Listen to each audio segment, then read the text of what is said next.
মহিষমূর্তি গ্রহণ করলে রণবাদ্য দিকে দিগন্তরে নিনাদিত চতুরঙ্গ নিয়ে অসুরেশ্বর দেবীকে পরাজিত করবার মানসে উল্লসিত দেবীর বাহন সিংহরাজ দাবাগ্নির মতো সমস্ত রণক্ষেত্রে শত্রু নিধারে দুর্নিবার হয়ে উঠল।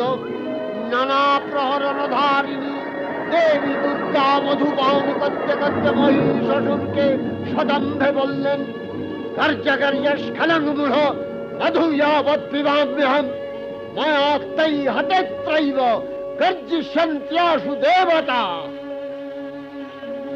দেবতাগণ সানন্দে দেখলেন দুর্গা মহিষাসুরকে শূলে বিদ্ধ করেছেন, আর খড়গ নিপাতে দৈত্যের মস্তক ভুলুণ্ঠিত।